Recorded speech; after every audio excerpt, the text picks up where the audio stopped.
We are all familiar with social media. It's a deeply ingrained part of our modern society. It has connected us globally, reuniting lost family members, found organ donors, and helped spread awareness of critical topics. Meaningful changes positively impacting the whole world. But have we grown naive to the flip side of that coin? Something that's such a big part of our everyday life, and yet we are not really aware of the costs. It begs the question, what is the true meaning and impact of social media? We are promised a way to connect with our friends wherever and whenever. But is that really the true story? I think there's more to it. I get weird looks from people when I tell them I rarely use social media. Like, why would I? Everybody does, and it's how we stay connected. Sometimes it's followed by a, I wish I could do that. And then I think to myself, you could. And a lot of times they don't, which you will begin to understand. Some people might be able to live their day-to-day life through social media while balancing other things. But I was sure not one of those. I can admit that. And I know a lot of people can relate to me that's also tired of this way of living. The only thing TikTok have ever made me feel was that I was wasting my time, which I most definitely was, because I could never remember more than 2 or 3 of the videos I saw. Instagram have only made me feel thirsty for other people's external validation. And Snapchat has only made me feel lonely, which is ironic considering that the very apps claims to connect us. Yet my self-worth fell to the ground and I felt disconnected. I think the reason why so many of those who want to quit social media don't is because it's the main way of communicating. Sadly, the global connection of humans doesn't come for free. When opening the app, I could see other people's stories. Oh, they went out without me. Oh, and my friend haven't texted me from yesterday. I know they have been active. Why didn't they text me? I know for a fact that they have been active because according to the new data, teenagers use 7 hours and 22 minutes every day in front of their screen. That equals to 43% of their waking hours, which is insane. Young adults from 18 to 29 does a little better, averaging a little over 5 hours every day, which still is an insane amount of time. So I do know for a fact that they have opened their apps and actively chosen not to respond to me. How does that make me feel? Like I am not good enough for a simple answer to my text? I can remember having streaks with over 50 people. Like, how amazing would it be to have that many friends? But looking back, how many of those people was actually my friend, caring about me? I'll say 4, maybe 5 people out of those 50 people. But that didn't matter to me. I got 50 plus texts coming in every single day. That must mean that I am worthy and that I am likable, right? The reality is, it's fake. And at some point I realized that. Though I was so caught up in higher that streak number because the higher the number was, the closer and stronger the relationship must be, right?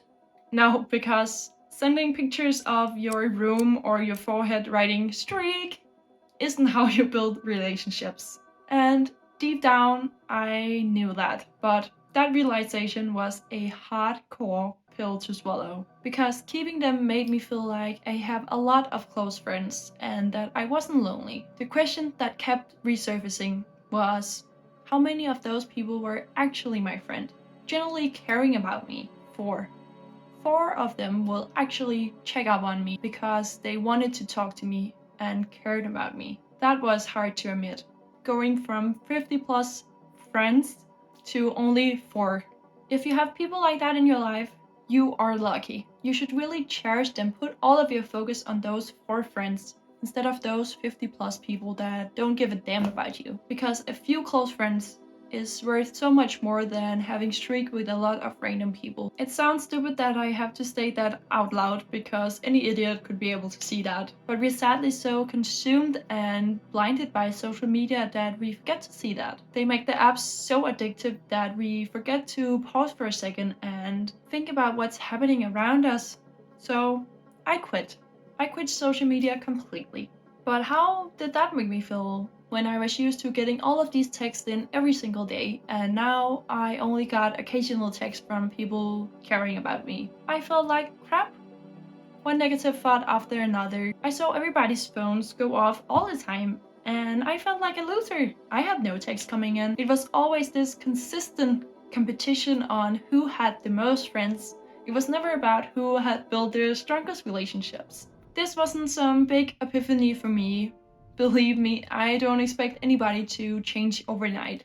For some, it might work to go completely cold turkey, but that wasn't the case for me. It was a slow process of me understanding the width of this situation and starting to identify myself as someone who wasn't consumed by the validation of how many texts I received or the amount of likes and comments I got on my posts. Because I have for sure been down that hole too. In fact, especially on Instagram, people only showcase the highlights or the perfect selected photo after an hour-long photo shoot and some heavy editing. It's obvious that it isn't a fair comparison, but we still do it. We compare ourselves to these influencers, which profession it is to make their lives seem as perfect as possible. Traveling the world, driving expensive cars, and flashing their designer clothes that you still haven't achieved. But how could you when you don't really know what you're good at yet? Or what type of person you want to become, or what you value? How should you be able to achieve all of that when the person might be born into the wealth and have a whole family generation of knowledge and you have only lived X amount of years on this planet? It's far from a fair comparison. So why the heck do we still keep exposing ourselves to this world of perfection where people are creating their imagined self-image? In hindsight, I wasn't living my life at all. I was living society's life. It wasn't me. I lost touch with my authentic self. And this is one of social media's many flaws. It causes people to live after societal standards. You have heard me talk about this before. We as humans have always had the instinct to wanting to fit in. It was necessary for our survival. Because of this, belonging is one of the most sought after and rewarding experience a human can have. And companies have really mastered the skill of utilizing this.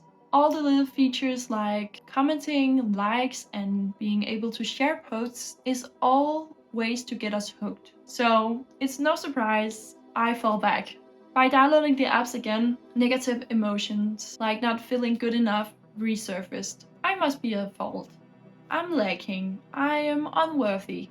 Is one of the most common conclusions to jump to. When in reality we forget to see that our brain is overstimulating, trying to process all of this information, unable to see the difference between reality and the world made up online. If you have ever seen the documentary on Netflix called The Social Dilemma, you will understand just how disturbing social medias are.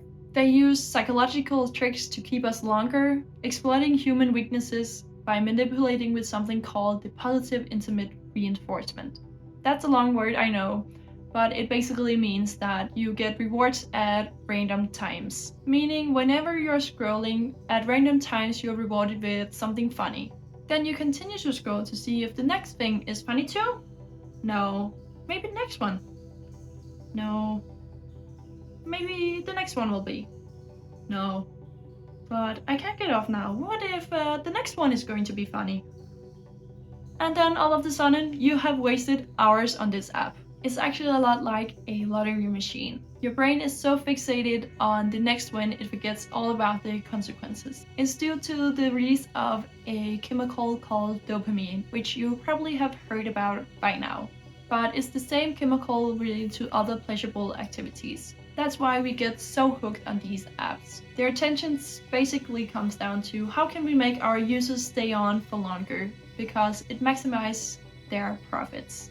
The algorithm is designed to analyze what you engage with the most and show you more of it in hopes that you stay on for longer. Because when they have your attention, they can sell it to the highest bidding advertiser. The documentary paints a pretty terrifying image. If you're not paying for the product, you are the product. After hearing that, I got a completely new view on social media. By wasting my time on these apps, someone else was utilizing that and making a whole lot of money off it.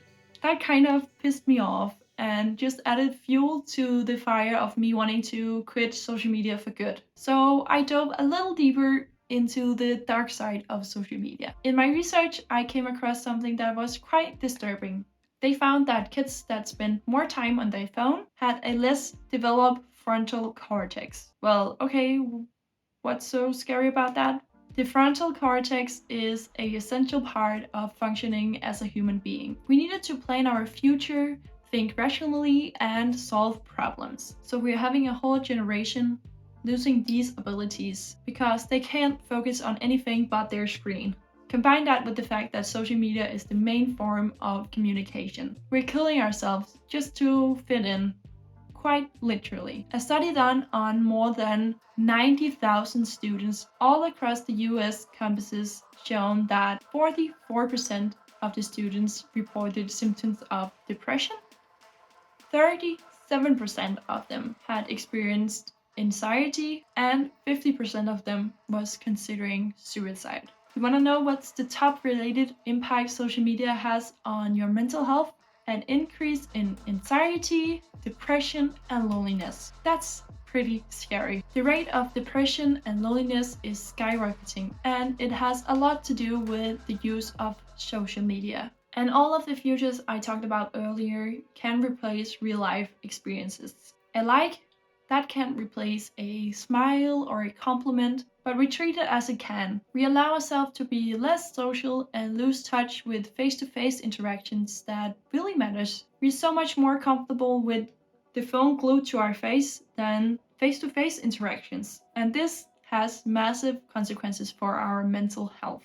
I know that everybody out there have dreams of greatness. I know nobody wants to live an average and unfulfilling life. Yet, so few people are willing to put in the effort and improve themselves and unlock their full potential. I realized that if I committed to improving myself, I could reach my dreams. I just had to make the decision whether fitting in was more important than my well-being and my future. And it was not. At any given moment, I could do anything I wanted to. I simply had to choose.